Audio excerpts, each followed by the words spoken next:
अपने पति हरिया किसान के साथ रहती थी। उसके 2 बच्चे थे, बेटे का नाम कालू और बेटी का नाम टूनी था। हरिया तोता अपने खेतों में केले उगाकर बेचा करता था और उससे अपने घर का खर्च चलाता था।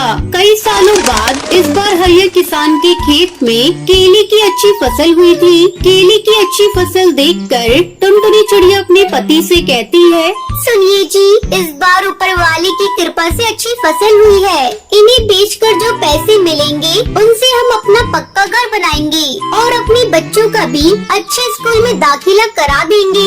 इस बार हमारे सारे सपने पूरे हो जाएंगे। हाँ, शायद भगवान को हमारी गरीबी देखकर हम पर दया आ गई। इस बार हमारे सिवा किसी की भी केले की फसल अच्छी नहीं हुई। मैं कल ही सारी फसल को ले जाकर शहर में बेच दूंगा। अगले दिन हरिया तोता जब केले की फसल बेचने शहर जाने लगता है, तब टूनी उससे कहती है, पापा, आप मेरे लिए शहर से क्या लाओगे? तू ही बता दे, जो तू कहेगी मैं वही लाऊंगा। पापा, आप मेरे लिए शहर से एक सुंदर सी गुड़िया लेते आना और मेरे लिए चाबी वाला बंदर लाना, ठीक है? ठीक है। अब तुम लोग अपने पापा को जाने दो, उन्हें देर हो रही है। हरिया तोता खुशी खुशी अपनी केले की फसल लेकर शहर की मंडी में बेचने के लिए चला जाता है। शहर की मंडी में कई पक्षी अपने अपने केले की फसल बेचने के लिए आए थे। हरिया ये देखकर हैरान हो जाता है कि शहर की मंडी में केले की कीमत बहुत कम मिल रही थी।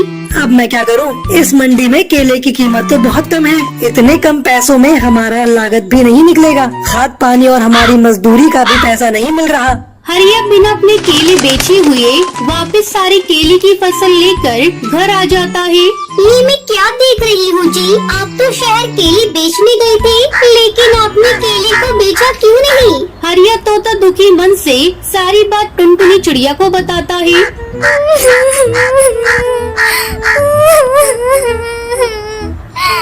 हे भगवान, हमारे सारे सपने टूट गए। अब हम क्या करेंगे? कोई बात नहीं, आप सारे केले को एक कमरे में रख दो। अब से हम लोग इन्हें केले को खाकर अपना गुजारा करेंगे।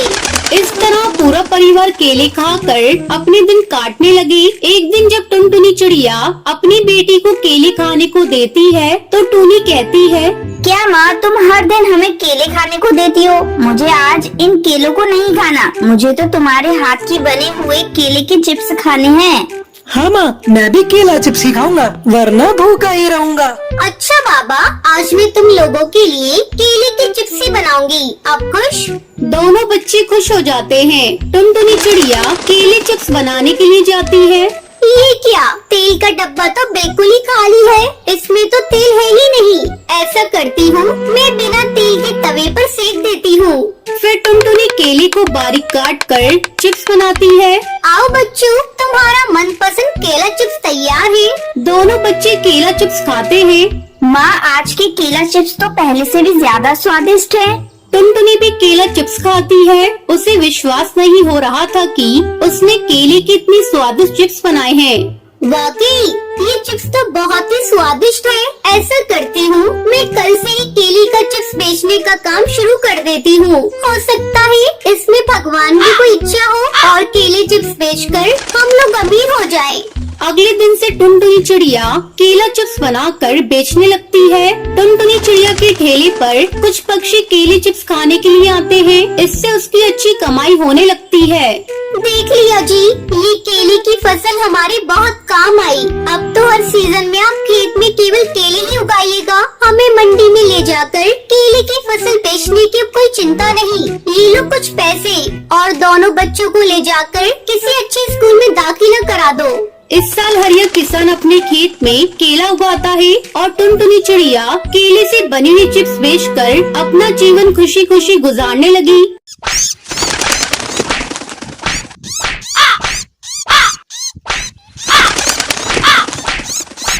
कश्मीर के जंगल में टुनटुनी चिड़िया अपनी माँ टूनी चिड़िया के साथ रहती थी। टुनटुनी चिड़िया बचपन से ही दूसरों की मदद करती थी। एक दिन उसकी सहेली लंच के समय चुपचाप बैठी थी। अरे लूसी, आज तो लंच नहीं कर रही है। लगता है तो टिफिन लाना भूल गई। वो मेरे घर आज आटा खत्म हो गया था, इसलिए माँ ने आज लंच नहीं बनाया। ये ले लूसी, तू मेरा लंच कर ले। मैं सुबह नाश्ता करके आई हूँ। तो ठीक है, चल हम दोनों मिलकर लंच करते हैं। इस तरह समय बीतने लगता है। टुनटुनी चिड़िया बड़ी हो जाती है। कुछ दिन बाद ही टुनटुनी चिड़िया की माँ उसकी शादी कालू कौवी से कर देती है। कालू कौवी की माँ सुंदरी कौवी बहुत ही खड़ूस और कंजूस थी। अरे बहू, तुझसे कितनी बार कहा भिखारियों को कुछ मत दिया कर, और तू है कि मेरी बात सुनती ही नहीं। मेरा बेटा कमाते कमाते मरा जा रहा है और तू है कि उसे लुटाने पर लगी है। माँ जी, आप ये कैसी बातें कर रही हैं? ये बेचारी भूखी मेरे दरवाजे पे भोजन मांग रही थी। अगर मैंने इसे थोड़ा भोजन दे दिया तो क्या हो गया? अभी इस घर में आए 4 दिन नहीं हुए, लेकिन जुबान तो ऐसे चला रही है जैसे तू मेरी सास है। खबरदार, आगे से तूने मुझसे बिना पूछे किसी को कुछ दिया, मैं तुझे मार मार कर तेरी चमड़ी उधेड़ दूंगी। अपनी सास की डांट सुनकर टुनटुनी चिड़िया आंसू बहाते हुए कमरे में चली जाती है। कुछ दिन इसी तरह बीत जाते हैं।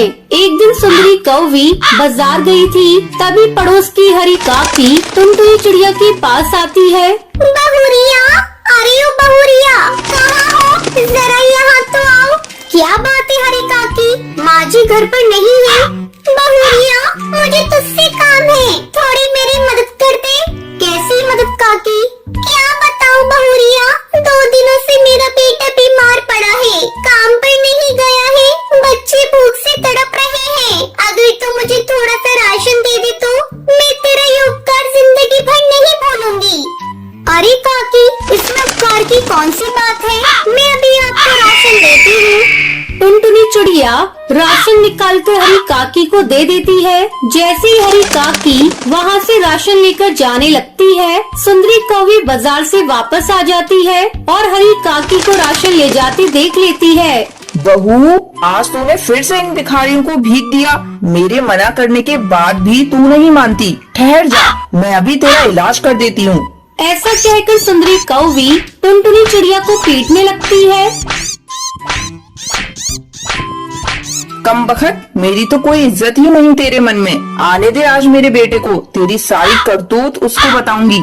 माँ जी, मैंने बचपन से ही जरूरतमंदों की सहायता की है। हरी काकी के बच्चों को अगर मैंने थोड़ा राशन दे दिया तो कौन सा गलत कर दिया? तेरे बाप के घर से आता है राशन तो मंगा ले और बांटती रहे, पर खबरदार मेरे बेटे की कमाई को इन भिखारी पक्षियों पर लुटाया तो। उस दिन टुनटुनी चिड़िया बहुत दुखी थी। वो जंगल में नदी किनारे एक पेड़ के नीचे बैठकर रोने लगती है। तभी वहाँ एक जादूगरनी आती है। बेटी, मैं बहुत देर से देख रही हूँ, तुम यहाँ बैठकर रो रही है। क्या दुख है तुझे? तू इतनी परेशानी में क्यों है? मैं एक जादूगरनी हूँ, मैं तेरा सारा दुख दूर कर दूंगी। भली जादूगरनी, मेरी सासू माँ मुझे बहुत दुख देती है। कुछ ऐसा करो जिससे वो मुझे प्यार करने लगे। बेटी, तो रोकर अपने आंसू बर्बाद मत कर। मैं आज से तुझे ऐसी शक्ति देती हूँ कि जब भी कोई तुझे रुलाएगा, तेरे आंसुओं के सैलाब में वो डूबकर मर जाएगा। अब तू बेफिक्र होकर अपने घर जा। फिर टुनटुनी चिड़िया अपने घर वापस लौट आती है। इधर सुंदरी कौवी का गुस्सा अभी तक शांत नहीं हुआ था। जैसे ही वो टुनटुनी चिड़िया को देखती है, उसे फिर से पीटना शुरू कर देती है। अचानक हुई पिटाई से टुनटुनी चिड़िया रोने लगती है और उसके आंसू नीचे गिरने लगते हैं। जैसे ही उसके आंसू नीचे गिरते हैं, वो एक सैलाब का रूप ले लेते हैं और उसमें सुंदरी कौवी डूबने लगती है। बचाओ बचाओ बहू, मुझसे बहुत बड़ी गलती हो गई, बचाओ। मैं आगे से तुझे कभी दुख नहीं दूंगी। ये सुनकर टुनटुनी चिड़िया खुश हो जाती है और अपनी सास को माफ कर देती है। टुनटुनी चिड़िया के ऐसे करते ही आंसुओं का सैलाब गायब हो जाता है। कुछ दिन के बाद से सुंदरी कौवी बदल जाती है। फिर दोनों सास बहू खुशी खुशी रहने लगती है।